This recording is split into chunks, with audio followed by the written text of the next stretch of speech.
நமச்சிவாய வாழ்க. நாதந்தாள் வாழ்க. இமைப்பொழுதும் என் நெஞ்சில் நீங்காதான் தாழ் வாழ்க. வாழ்க வளமுடன். அனைவருக்கும் இனிய வணக்கங்கள். ரிஷப ராசியில் பிறந்த பெண் தோற்றத்தில் மட்டுமல்ல, நினைப்பிலும் நடப்பிலும் ஆளுமை மிகுந்தவராக இருப்பார். எதற்குமே அழட்டி கொள்ள மாட்டார். வீட்டு வாசலில் அல்லது வரவேற்பு அறையில் பெரிய சத்தம், சச்சரவு, பிரச்சனை என எது நடந்தாலும் அமைதியாக அங்கு வந்து நின்று ஒரே ஒரு பார்வை மட்டும் பார்ப்பார். சட்டென்று அங்கு ஒரு அமைதி நிலவும். சூழ்நிலையை புரிந்து கொண்டு அவர்களுக்கு சில வார்த்தைகளில் தீர்வை சொல்லிவிட்டு உள்ளே சென்று விடுவார். சத்தம் தானாக அடங்கிவிடும். பிரச்சனையும் தீர்ந்துவிடும். அவருக்கு ஆரவாரம் பிடிக்காது. அமைதியாக நிதானமாக சிந்தித்து சரியாக திட்டமிட்டு எதையும் செய்ய வேண்டும் என்று விரும்புவார். மேச ராசிக்காரரைப் போல சற்றென்று கோபப்பட்டு ஆக்ரோசமாக எதுவும் பேச மாட்டார். பதறாத காரியம் சிதறாது என்பதில் நம்பிக்கை உள்ளவர். இவரின் தோற்றத்தை பொறுத்தவரை நடுத்தர உயரம்தான் இருக்கும். நடக்கும்போது அசையாமல் நடந்து வரும் அழகு. பார்வையிலோ உடல் அசைவிலோ எந்த உணர்ச்சியும் காட்டாத நிதானம். இவர் நடையில் வேகம் இருக்காது. நிதானமாக உடல் குலுங்காமல் நடப்பார். நேர்கொண்ட பார்வை உள்ளவர். காதுகள் சற்று விரைப்பாக இருக்கும். மூக்கு நுனி சற்று உயர்ந்தது மாதிரி தோன்றும். பல விஷயங்களை இவர் கண்ணால் கவனிக்காமல் மூக்கால் அறிகிறாரோ என்று தோன்றும். வாசனை நிபுணர். எந்த ஒரு செயலையும் ஆளையும் வாசனையை வைத்தே முன்கூட்டி ஊகித்து விடுவார். இவர் நடத்தை இவரை ஒரு ராணி போல உணரச் செய்யும். செயல்திறம் மிக்கவராக இருப்பார். நடந்ததை பற்றி கவலைப்படாமல் அடுத்து என்ன என்று ஆலோசிக்க தொடங்குவார். வெட்டியாக புலம்பிக் கொண்டு இருக்க மாட்டார். நடந்த செயலுக்கு அடுத்தவரை குற்றம் சொல்வதும் அவர்கள் மீது பழி போடுவதும் இவரிடம் இருக்காது. சரி, நடந்தது நடந்துவிட்டது, இனி ஆக வேண்டியது என்ன என்று பார்ப்போம் என்று ஆக்கப்பூர்வமாக சிந்திப்பார். குடும்பத்தில் பொறுப்பும் பாசமும் உள்ளவராக இருப்பார். வீட்டு பொறுப்பை சிறு வயதிலேயே ஏற்றுக்கொண்டு செம்மையாக செயல்படுவார். பெரிய குடும்பத்தில் வாழ்க்கைப்பட்டாலும் அதை சீரோடும் சிறப்போடும் முன்னுக்கு கொண்டு வருவார். மற்றவர்கள் தன் பேச்சை கேட்க வேண்டும் என்று எதிர்பார்ப்பார். தனக்கு முழு ஒத்துழைப்பு கொடுக்க வேண்டும் என்பதை வலியுறுத்துவார். இவருக்கு யாரும் நெகட்டிவாக பேசுவது பிடிக்காது. எதையும் ஆக்கப்பூர்வமாக சிந்திப்பார். அதன்படியே செயலாற்றுவார். இவர் உழைப்பையும் தன் அறிவையும் நம்புகிறவர் என்பதால் சகுனம், சென்டிமெண்ட்ஸ் எல்லாம் இவருக்கு கிடையாது. தமது குடும்ப நிறுவனம் நலிவடைகிறது என்றால், தனது குடும்ப நலம் தோய்வுறுகிறது என்றால் உடனே அதன் தலைமை பொறுப்பை தானே முன்வந்து ஏற்று அதனை சிறப்பாக நடத்தி முன்னேற்றுவார். இவருக்கு யாரையும் பழிவாங்கும் எண்ணமோ துரத்தி அடிக்கும் எண்ணமோ இருக்காது. மிகுந்த கருணை உள்ளவர். ஆனால் தானம் தர்மம் நிறைய செய்வார் என்று எதிர்பார்க்க முடியாது.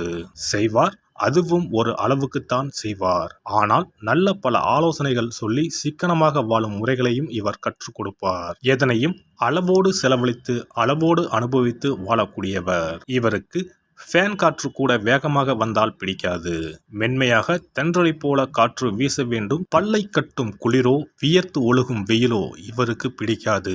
வியர்க்காமலும் குளிராமலும் இருக்கும் மிதமான தட்ப வெப்பத்தையே இவர் விரும்புவார். இதனால் இவர் பெரும்பாலும் சுகமான கிளைமேட் உள்ள இடங்களுக்கு சுற்றுலா செல்ல விரும்புவார். கண்முன்னே விரிந்து கிடக்கும் கடலை பார்க்க ஆசைப்படுவார். உயரத்தில் இருந்து கொட்டும் அருவியை பார்க்க ஆசைப்படுவார். கிளி, மயில், சிட்டுக்குருவி போன்ற அழகான பறவைகளை பார்த்தும் ரசிப்பார். பாம்பு, முதலை, காண்டாமிருகம் போன்றவை இவருக்கு பிடிக்காது. வீட்டில் சமைத்த நல்ல சத்துள்ள உணவுகளை உண்பதில் ஆர்வம் உள்ளவர்கள் இவர்கள். சமையலில் கெட்டிக்காரர்கள். சமையலுக்குள் மையலை அடக்கியவர்கள். யாரையும் தன் ருசியான சமையலால் வசியப்படுத்தி விடுவார்கள். தன் கணவனுக்கு அடுப்பாங்கரையே அரண்மனை என்ற எண்ணத்தை ஏற்படுத்தி விடுவார்.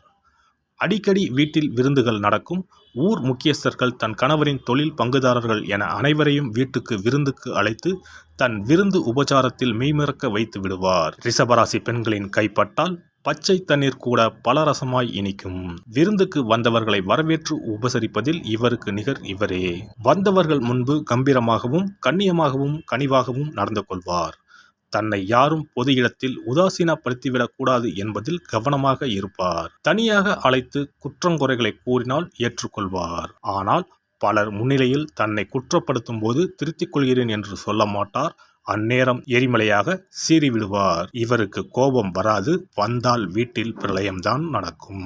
இவர் சாப்பிடும்போது நிதானமாக சாப்பிடுவார். நின்று கொண்டே சாப்பிடுவது, நேரமாகிவிட்டது என்று மடமடவென்று அள்ளி விழுங்குவது இவருக்கு பிடிக்காது. நேரமில்லை என்றால் போகும் வழியில் ரயிலிலோ பேருந்திலோ சாப்பிடுவார். ஆனால் அறக்க பறக்க சாப்பிட மாட்டார். இருப்பதை சாப்பிடுவோம் என்று மிச்ச மீதியை சாப்பிட மாட்டார். எல்லோரும் சாப்பிட்டு முடித்ததும் இவர் 2 தோசையை சுட்டு வைத்துக்கொண்டு அதற்கு தனியாக ஒரு சுவையான சட்டினி அரைத்து வைத்துக்கொண்டு நிதானமாக சாப்பிடுவார். உணவுப் பொருட்களை வீணாக்க மாட்டார். 20 என்றாலும் 20 பேர் என்றாலும் இவரால் அளவாக சமைத்து அழகாக பரிமாற முடியும். ரிஷபராசி பெண்கள் பெரும்பாலும் அதிக அளவில் படிக்கவோ பட்டம் பெறவோ விரும்ப மாட்டார்கள். அவருக்கு அது தேவையும் இல்லை. சிலர் படிப்பார்கள். ஆனால் பட்டப்படிப்பு இல்லாமலேயே இவரால் ஒரு தொழிலை சிறப்பாக நடத்த இயலும். நடைமுறை யதார்த்தத்தை நன்கு தெரிந்து கொண்டு அதற்கேற்ப குடும்பம் நடத்துவார். தம் தொழிலையும் நடத்துவார். அதையும் சிறப்பாகவே நடத்துவார். எந்த தொழிலை இவர் செய்தாலும் அது நல்ல லாபத்துடன் தான் நடக்கும்.